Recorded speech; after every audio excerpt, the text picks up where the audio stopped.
All right, so I'm in my makeup room and I need to put some makeup away. I'm trying to do a good job of keeping stuff cleaned up. But I kind of wanted to explain why I probably haven't seemed as upset on camera about my mom passing away as I did Kevin, for example. Um, my mom was a single mom of four kids. I'm the oldest, and being an adult now and being poor, we were a lot more poor when I was a kid. Um, I now see how stressful it is. There's a lot of really awesome things I remember about my mom. Um, she instilled in all of us it was super important to read, and my love of animals, and she really was super great about when I started getting an interest in makeup. She Every Christmas and stuff I'd get like one of those really big cheap makeup kits from Walmart or whatever. And she was really awesome that way. Um,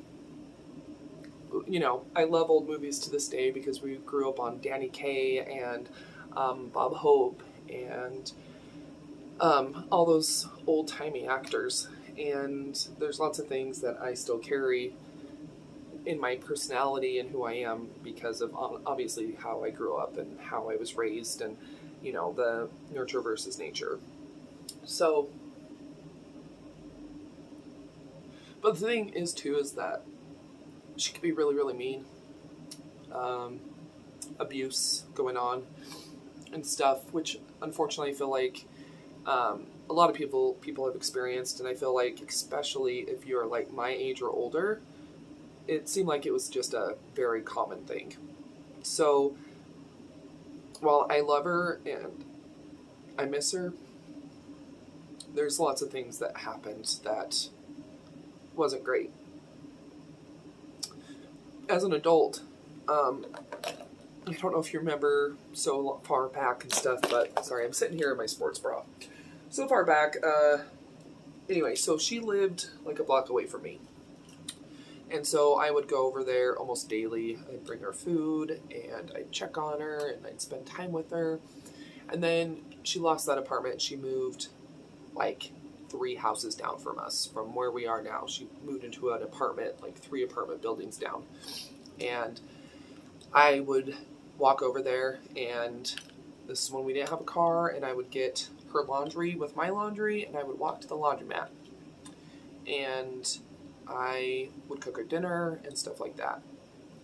And I really did try, you know what I mean? And she never, I invited her to go see Maggie the day before she died. I didn't know she was dying, but I had to go down the NICU in Ogden. And I'm like, hey, do you want to go meet your granddaughter? And she wouldn't go.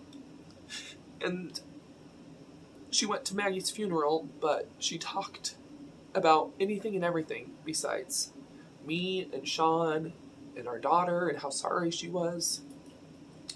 And she wouldn't come to my wedding, but she went to my little brother's second wedding like a month later. And then she, while she was living like a couple houses down from me, she started going downhill real quick. Went over there one night and brought her dinner and brought her a DVD to watch. And she was like off.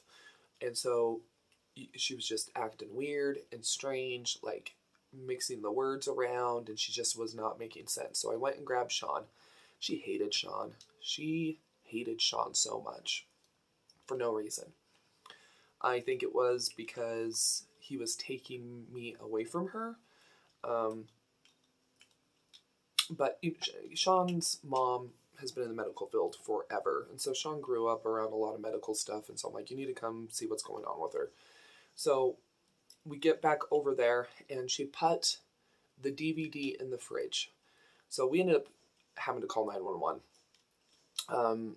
She spent like 2 or 3 days in the hospital.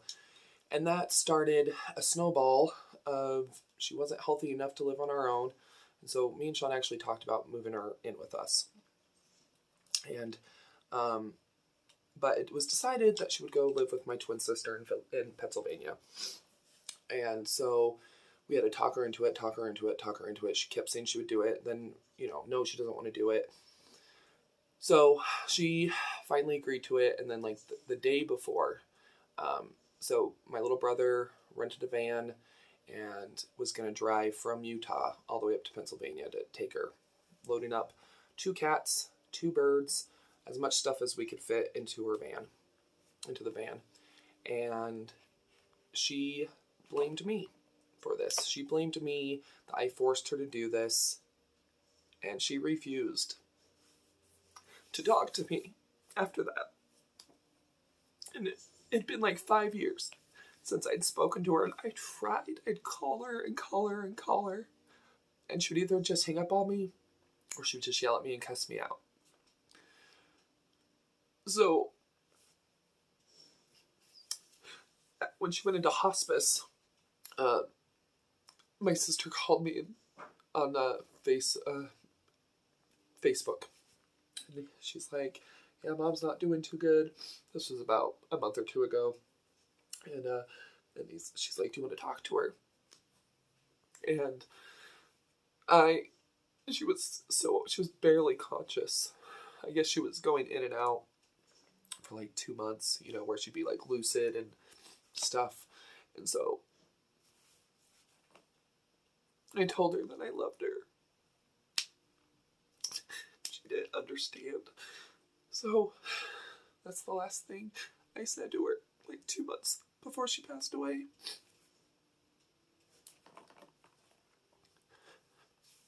I'm a very open person, but there's some things that you just keep private, you know what I mean? So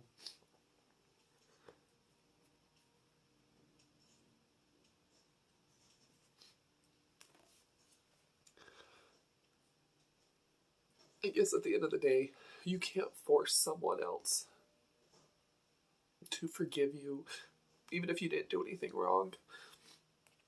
You know what I mean? I tried. She treated me like shit most of my life and most of my adult life. Once again, there was really great times and really awesome things, but the majority of my memories are from bad times, bad things, her not caring about me, about her granddaughter, not caring about me enough to come to my one and only wedding. So, I do love my mom, and I do miss her. But at the end of the day, I lost my mom a long time ago. I lost my mom 5 or 6 years ago after she left Utah, and she blamed me and called me horrible names. I was cleaning out that apartment. She left it a mess. And we had the same landlords, right? So same apartment area. And so I gutted that place and cleaned that place because I didn't want it to look bad on us, you know what I mean? So up to the day before, so the night before I went in for my hysterectomy, I was in there cleaning that apartment. And she just did not care. And I can only say from like my story, I have 3 other siblings. And probably very similar, but it's going to be different because it's going to be different for everybody. But just from my personal experience with my mom, that's kind of the way it was. There's lots of things I'm going to appreciate for the rest of my life that she did instill into me. But like I said, it's like I lost my mom a long time ago because she would not talk to me. So I've been really upset and I've been sad. But I tried to come on here and like I said, keep myself busy. That's when I got this room done. It's during my bereavement, actually. I just gutted this place. I have a really bad habit of when I'm extremely stressed or sad, I just will get rid of so much stuff. So I know no one was probably judging me outwardly, but I'm sure some people were like, wow, she seemed way more upset about Kevin and he was just a cat. But yeah, you just gotta understand that's just the way it's been for my whole entire life, and then my whole entire adult life just progressively getting worse. So anyway,